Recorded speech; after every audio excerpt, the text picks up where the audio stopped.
우리가 사는 세상은 화학물질 없이는 살 수 없는 세상입니다. 화학물질이 독성이라는 의혹도 짙어지고 있죠. 우리 인체 내에 있는 유해 화학물질의 총량을 바디버든이라고 합니다. 이런 물질은 호르몬을 교란시키고 세포와 유전자를 변형시켜 독성으로 작용하는 것으로 알려져 있죠.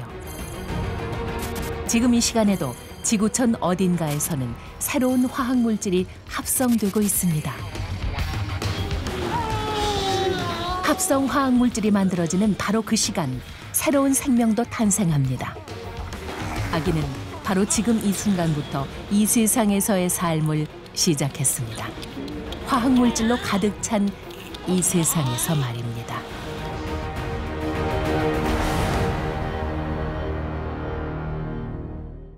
All the kids it tested have dangerous industrial chemicals in their bodies. Hello, my name is Ada and I'm 10 years old. I am polluted. 2007년 캐나다에서는 흥미로운 다큐멘터리 한 편이 발표됐습니다. And sadly, there's nothing that I can do to stop it.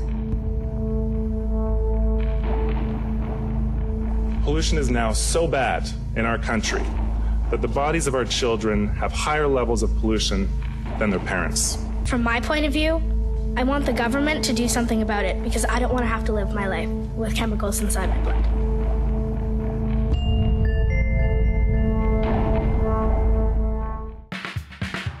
아이들의 피에서 화학물질이 발견된다는 것은 충격적이었습니다.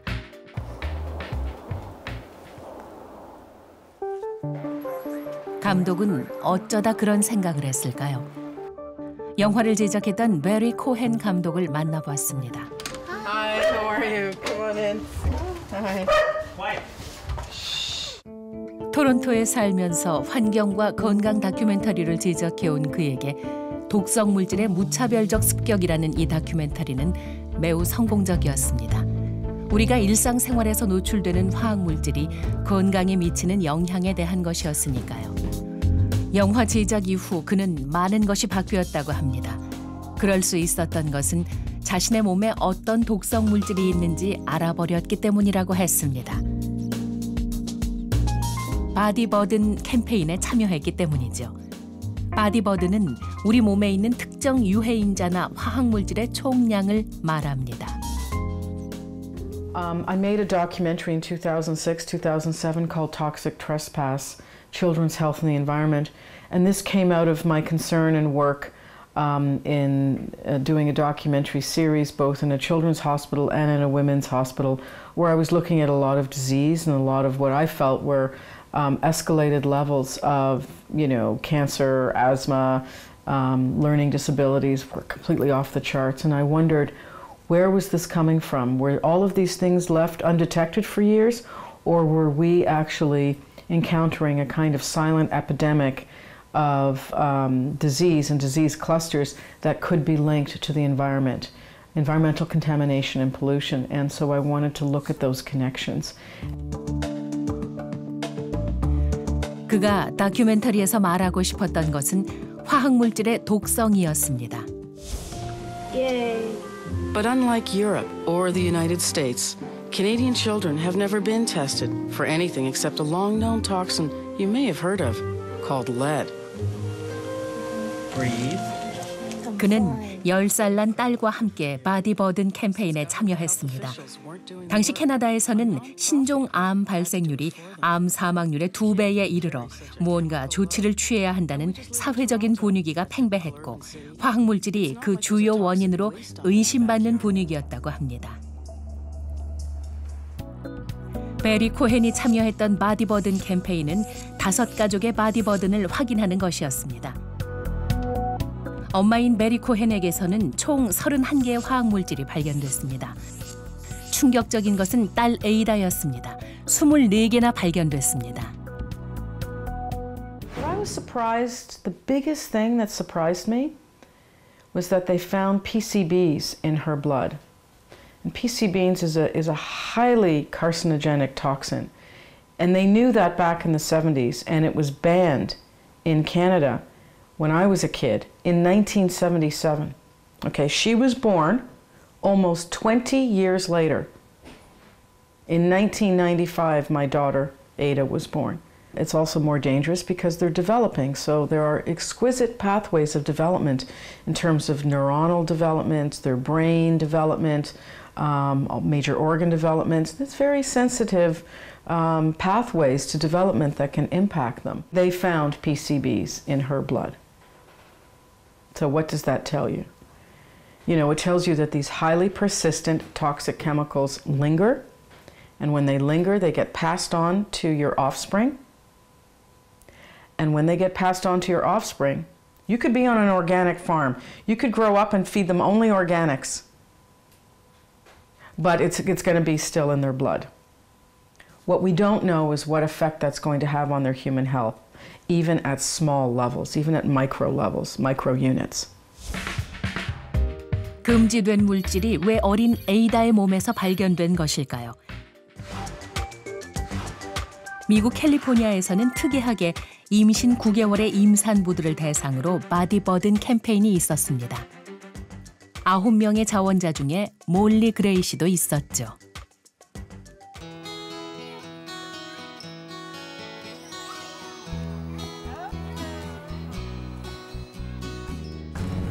출산을 앞두고 몸에 있을지도 모르는 독성 물질을 분석해내는 것은 큰 도전이었다고 합니다.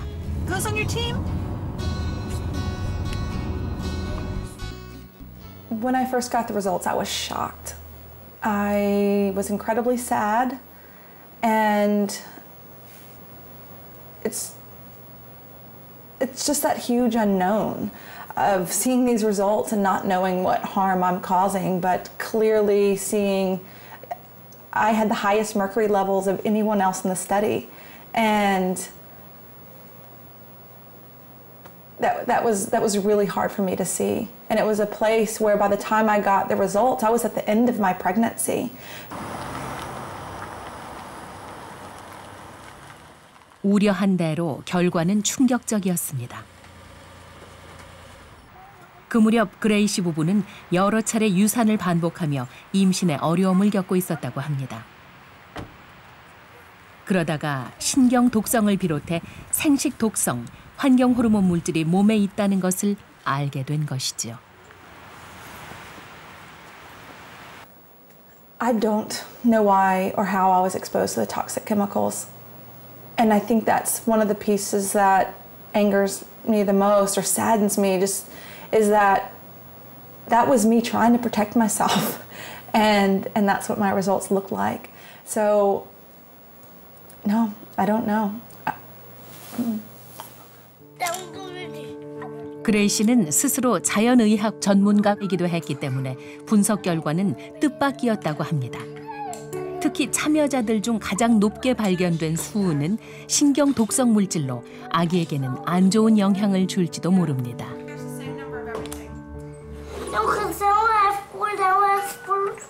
It's interesting that we're talking about this now, almost 5 years later, because I'm in a different place. At the time, I thought my son was really healthy. And on so many levels, he is. And we're in a place now that we're really struggling with a lot of behavior issues and something called sensory processing disorder, and so it's funny that I've come full circle back to these results and gone, is what I'm seeing in my son now a piece of my, my exposures in pregnancy? And I don't know. And that's scary. 당시 임신 중이었던 텍스턴입니다. 가장 두려운 것은 미래에 아이들에게 나타날지도 모르는 어떤 일입니다. 지난 10년간 미국 내 자폐증이 120%나 증가한 것도 마음에 걸립니다. As a physician, I certainly think that we're seeing something go horribly wrong, particularly in the realm of neurological conditions like autism. We have almost a rate of 1 in 100 now. That is unbelievable. 1 in 100. 10 years ago, I think it was 1 in 400. So I certainly think that we're seeing something going wrong with neurological conditions.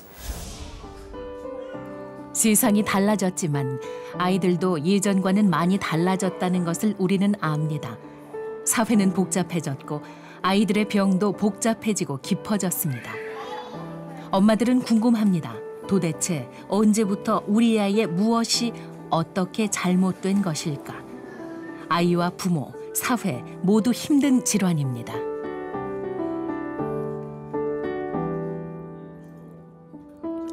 소아정신과에서 ADH 아동들을 많이 만나는 김봉년 교수는 아이들 증상에 프탈레이트라는 환경 호르몬이 관련돼 있다고 믿고 있습니다. 빠이빠이. 다음에 또 만나요. 잘 가요. 연구센터를 통해서 모여진 ADHD 아이들 200여 명을 대상으로 해서 프탈레이트 농도를 다 같은 시간대에 소변을 채취해서 측정을 했고요.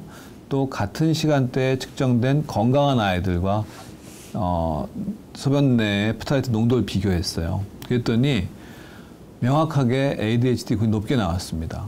ADHD 아이들 중에서도 프탈레이트 농도가 높았던 그룹이 보다 충동적이고 보다 공격적인 특성을 많이 갖더라는 거죠. 같은 주의력 문제를 갖고 있지만 그러니까 ADHD 아동들이 모두 공격성과 충동성을 갖고 있는 건 아니거든요, 사실은요.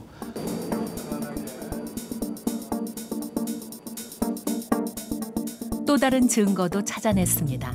뇌의 특정 부위가 일반 아이들과 차이가 있다는 것을 발견한 겁니다. 프탈레이트가 높게 나온 아이들의 MRI가 어떤 차이가 있는가? 특징적이게도 ADHD의 흔한 지역인 전두엽이나 또는 후두엽이나 또는 소뇌나 이런 데 영향이 아니라 충동 공격성과 관련된 측두엽에 영향을 많이 미친다는 걸 알게 된 것입니다. 주로 공격성 그리고 감정의 조절과 연관되는 부위거든요. 많이 아시잖아요. 전두엽 관리기능. 프탈레이트는 산만함이나 주의력에도 영향을 줄 수 있고 같은 ADHD 그룹 내에서도 더 충동적이거나 더 공격적이게 할 가능성이 높다고 합니다. 프탈레이트 농도가 높을수록 증상이 악화될 수 있다는 얘기입니다.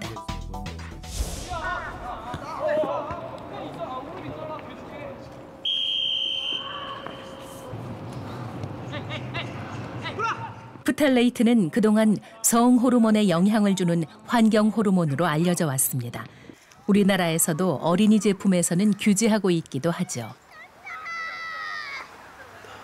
이제 임신한 엄마가 그런 프탈레이트에 노출이 됐을 경우 그 자식뿐만이 아니고 전혀 노출된 적이 없는 그 다음 세대 또 3세대에도 그 영향이 나타나요. 앵자이티 레벨이 이 DHPN 노출된 것들은 정상인 것보다 한 5배 정도 앵자이티 레벨이 높다 이렇게 보시면 되고 앵자이티를 조절하는 신경세포들과 기억력을 조절하는 신경세포들이 다른데 아마 이 앵자이티에 영향을 주는 그 신경세포들은 고농도일수록 더 많이 영향을 받는 것으로 보입니다. 사람으로 치면은 어떤 반응이 나타날까요? 예, 같은 스트레스가 우리 몸에 왔을 때 더 그 민감하게 반응하는 거죠. 아마 더 화를 잘 낸다든가 또 걱정을 더 많이 한다든가 지금 여유가 없어진다고 이렇게 생각하시면 됩니다. 프탈레이트에 노출된 적이 있는 쥐와 그렇지 않은 쥐를 실험해 보았더니 프탈레이트에 노출되었던 쥐는 기억력이 감퇴하고 노출되는 농도가 높을수록 심리적으로 안정을 찾지 못해 정상보다 5배나 더 걱정이 많아지며 몹시 소극적이 된다고 합니다. 흥미로운 것은 저농도 그룹에서는 기억력이 나빠졌다는 겁니다.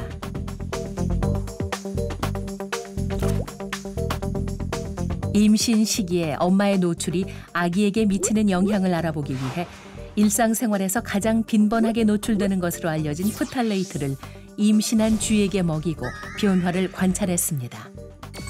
태어난 새끼들은 프탈레이트가 전혀 없는 환경에서 키우고 변화를 관찰했습니다.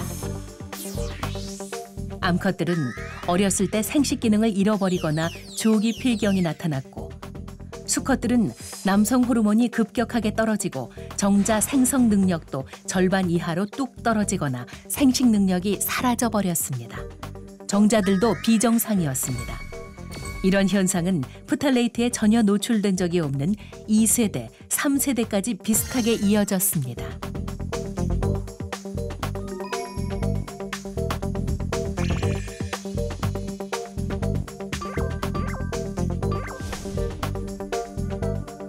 자녀의 유전자가 부모의 환경적인 영향에 의해 바뀐 겁니다. 이거를 이제 우리한테 적용시켜 보면 우리 세대에서 어떤 문제가 나타났을 때 이건 우리 세대에서 잘못된 게 아니고 그 2세대, 3세대 전에 이런 환경 호르몬에 노출되면 그 다음 세대에 영향을 줄 수 있다는 것을 보여주는 거라 생각할 수 있습니다. 바디버든 캠페인은 캐나다, 미국, 유럽에서 활발하게 이루어졌습니다.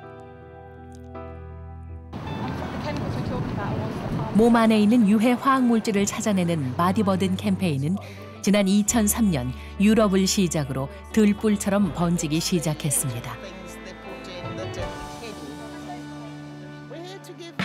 blood for it to be analysed because we're worried about the future for our children and grandchildren and the wildlife.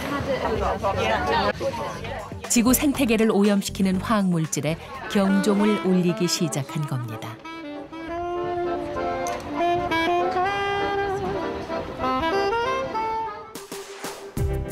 유럽 17개국 환경장관들까지 바디버든 캠페인에 합류. 자신들의 혈액에서 독성 화학물질을 확인하면서 강력한 화학물질 관리법을 탄생시켰습니다. 리치법입니다.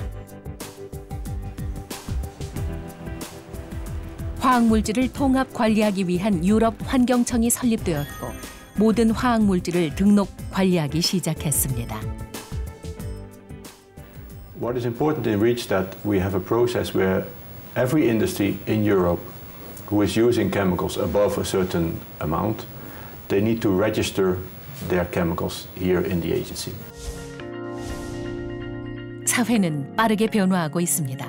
미래학자 엘빈 토플러는 일찍이 부의 미래라는 책에서 미국 주요 기관들의 변화 속도를 자동차에 비유한 바 있습니다. 누가 가장 빠를까요? 가장 빠르게 달리는 것은 기업, 시민단체와 가정이 그 뒤를 잇습니다. 사회 변혁을 주도하는 세력이죠.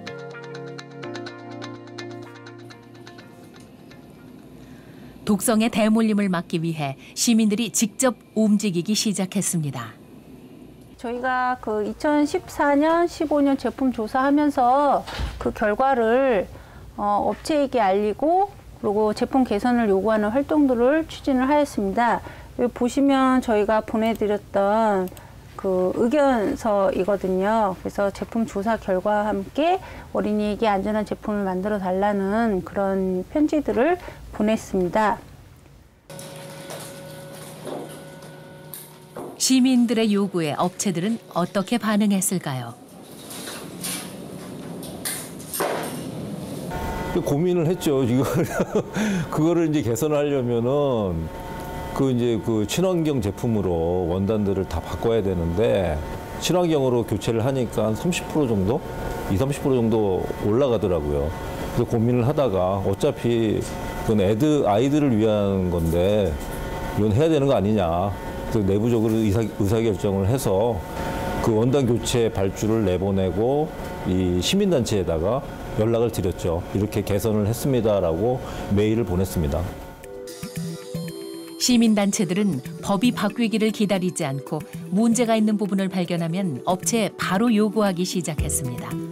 이 업체는 악기에는 문제가 없었지만 악기 케이스에 프탈레이트가 있었습니다. 어떻게 됐을까요?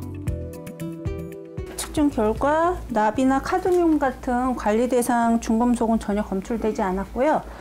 시민들의 소비 생활이 주로 대형 마트를 중심으로 이루어진다는 것에 착안해 대형 마트의 사회적 책임을 요구하기 시작했습니다. 우리의 미래 아이들의 건강을 우리 어른들이 좀 더 세심하게 살펴주도록 노력해 주세요. 시민들의 반응도 뜨거웠습니다. 환경과 인체에 치명적인 유해 발암 물질도 시민단체와 노동조합, 생산업체가 협약을 통해 1년 사이 1000톤이나 줄였다고 합니다. 우리 아이들이 살아갈 미래의 환경을 위해서입니다. I don't think our children should be our scientific experiments. I don't want to find out later what we're doing right now. I think we need effective policy change to protect our most vulnerable populations, like pregnant women and their children.